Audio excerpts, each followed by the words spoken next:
Because it's hard for me to tell on this. It says it. Are we live? I think. Yes, Anybody tell? that's it. We are? Yep. Okay. Well, if anybody's watching, we are live, it looks like. Hello, I'm Karen Henshaw, and I'm with the Key Associates Signature Realty team, and we're going to do something new this week and ongoing from here on out. We are basically going to try to do a live Facebook group to kind of talk about the market and tips and tricks about real estate that we can do for you guys. And if you are watching this, feel free to ask any questions, and I'll hopefully try to see if I can answer them and talk and listen at the same time, because all this is new to me. But first of all, I want to say that we have 20 people, our agents on our team across all the counties. Today we have 3 agents with me. I'm going to let them go ahead and introduce themselves, where they're at, anything they want to say about themselves, and then we'll go from there. So how about you, Mitchell? My name is Mitchell Berry. I'm an agent. I live downtown Evansville, and I primarily serve the Vanderburgh, Warwick County area, but obviously travel outside of that area. So, but live downtown Evansville with my wife in a historic home, and love that area and getting to meet new people all the time. Walked to a lot of fun places, I bet. A lot, yes. What's your favorite restaurant?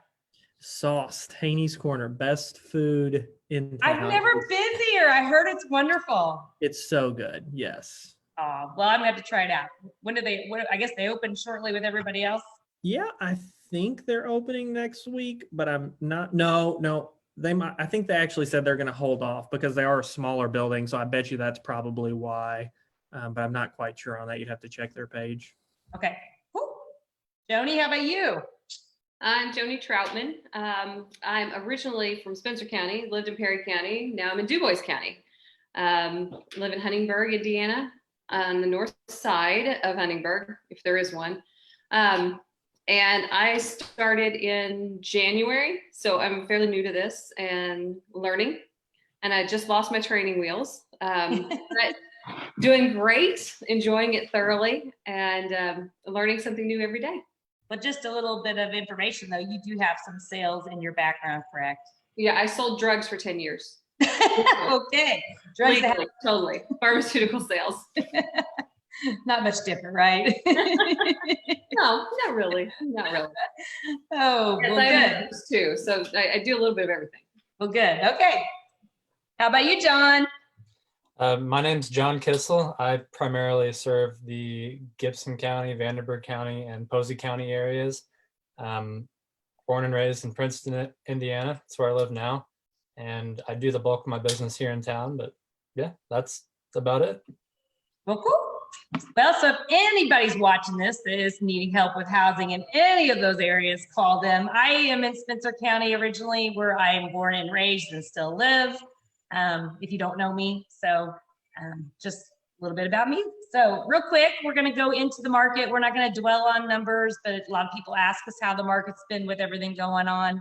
The market actually has been fairly strong. We're still, under in regards to last month to this month in regards to percentages, but the buyers are still out. The biggest difference I see personally, and you guys can all chime in, is the sellers are slow to listing their houses, which I understand and understand why they're not coming on.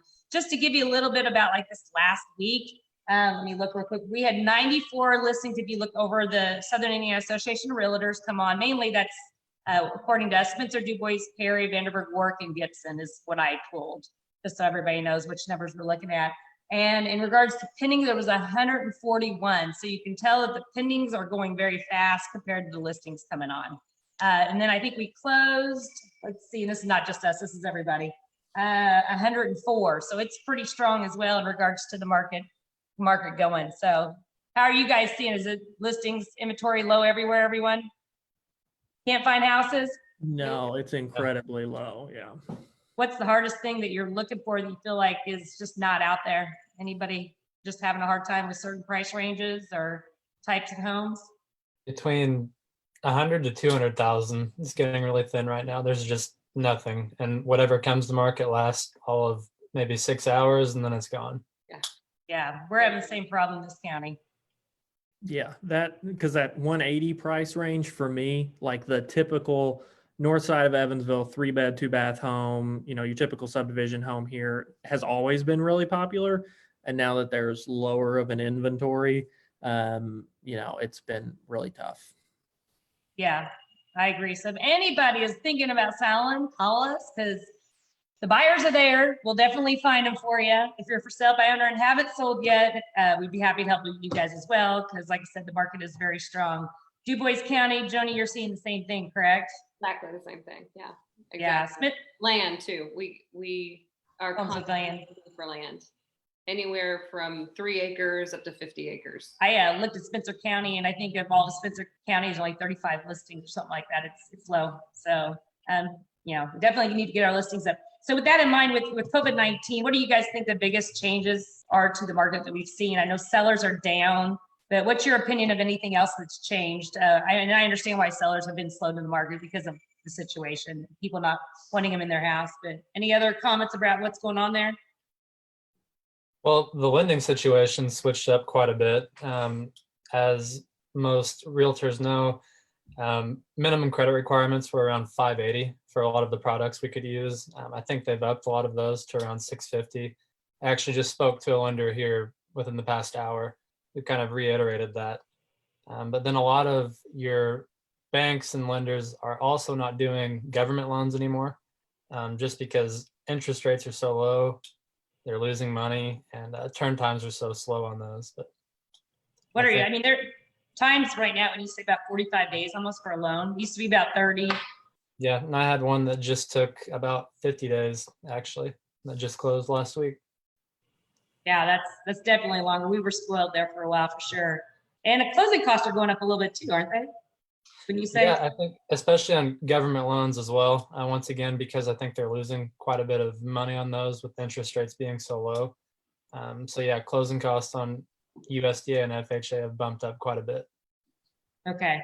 So if you guys are someone that's maybe been pre-qualified with government loans before, you may want to revisit back with your lender just to understand closing costs and just the timelines to close, because things are changing a little bit there.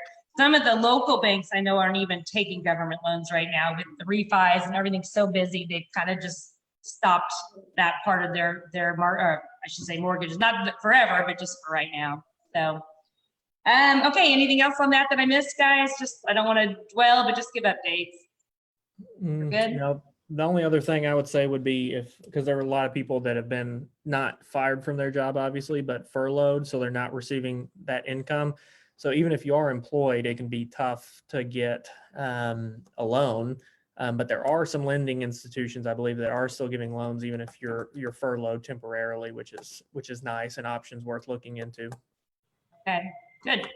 I had someone that was, I guess they were still getting paid but not working, and that delayed us a little bit. But we did get it through. So they were being a little sticky there for a while, but I think they've changed that now. But obviously, I think they all went to work this week, so that's good too. It's a good thing for everybody. Okay, so if you are thinking about we just like to do tips and tricks, and we're going to try to do this every week, everybody, and feel free to ask questions. I don't know if they've asked any yet. I'm not good enough looking all this because I don't do them that often. So I will look here shortly when we start talking with Joni. But I guess if you're thinking about selling your house and getting it on the market, one of the things that you probably are working on or should be working on is the exterior of your home right now. With spring coming and just getting everything cleaned up. I'm going to let Joni kind of go into something that you can do to get your house ready, and anybody else on the team can chime in. And I'm going to see if there's any questions while you're doing that, just so I see what I'm doing here. So go ahead, Joni. I think it's pretty simple. Clean out your flower beds, even close to your house. Get in there, blow out the dead leaves. There's always dead leaves and stuff just packed up behind your shrubs. Get all that stuff out. Make sure you have plenty of rock in place. And then make sure your north side of your house, if it's sided or if your door is there, if your shutters are there, get them power washed. You can fairly inexpensively get them power washed or do it yourself. A magic eraser works fantastic, especially if you've got Good idea. through a lot. White gutters and such, you want to get them clean so they don't look all dingy. It makes your house look older. Potted plants are amazing. If your shrubbery and your all the foliage around your house is down and still dead and not quite up, you can put some potted plants, some ferns, some greenery in strategic places and just liven it up a little bit, give it some texture. And just keeping everything clean is ultimately important, or painted if it needs to be painted. One thing that people forget about, would you say, is the front door? Yes, all the time. And look at the inside of your front door too, because when you open your front door and you have those dirty handprints down the inside of it, Those kids. that needs to be clean too. Yes. Yeah, I mean, a fresh coat of paint, I recommend, especially with it being warmer. Get a fresh coat of paint on it. Sweep your, patio off. Get some potted plants. First impressions are the most important when you're walking in that door. Make sure your doorbell works. That's the worst, when you go to push the doorbell just to make sure nobody's there and you don't hear anything. So, any tips from you boys? I know you've been working hard in your yards. I see it on Facebook. That's right. We have. I think some things that you don't even think about, like the things that don't necessarily go with the house, like your welcome doormat. Because if that's just dingy and stuff, they take that feeling in the house with them. Yeah. So I think even just going out and buying a new $10, welcome mat to put. Gosh, I'm guilty of that. Ugh. Yeah, mine looks really bad too, that you're saying that. Yeah. And so I think that, but people attach their emotions with that when they walk into the house. And if you haven't updated that, they're looking for like what else is dingy throughout the house. So even just replacing that is huge. And get rid of clutter. The kids' toys, make sure you put them in the garage, or, get them put away fairly neatly. Just out, don't let them lay in the yard. Don't let them lay in the driveway. Yeah, just nice and tidy and fresh mulch and do all that good stuff. Pressure wash, get that green algae mold stuff away. That's the first thing people like when I'm going around the house, are like, oh, look at that. And it's easy and inexpensive to get rid of. It just takes a little bit of time. Just call Joni. She'll come over since she said it's so easy. She'll clean it for you. I end up doing that stuff, not my husband, for some reason. All those friends of ours that are watching this, call Joni. Sure. And Mitchell, if you need help, I don't know. He's really good at backyards. I can tell that's what he's been doing. That's what I'm trying. I need to do the front yard because that's what everyone sees. And my wife is reminding me of that, but that's not what I've been focusing on. Mitchell, I don't know. What do you do best? Are you drinking a beer in the backyard? Yeah, typically. That's what I'm doing. I'm going to go home and have one. It's a nice day. Or accidentally tearing our fence down. So. Oh, the fences. That's another point. Yeah, make sure your fences are standing. John, what about you? We're like just blabbing away us three. I'm having kind of a rough connection, but the power washing thing's big for me. I mean, that's what I'm battling with my house. So if you want to come over and take care of that for me, spread the whole thing down with bleach and then power wash twice. Almost done, but that's my spring cleaning, really. Yeah. Well, good. Well, we won't be long. Like I said, we're going to start doing this every Friday at 4 is the plan. We are going to try to publish a little bit more, get more organized. This is our first time. So you know when it'll be, what topics we're going to talk about. We'll always kind of cover the market, have different agents on every week so you get to know the team. And I don't know, can you tell if there's any questions? I can't tell. You guys have your phones up. If there is any questions, we'll answer it. But if not... There are some comments, but no questions. Okay.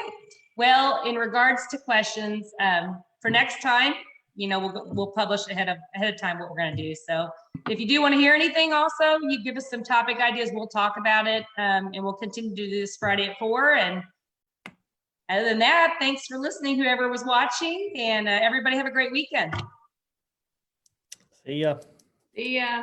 Bye. See you later.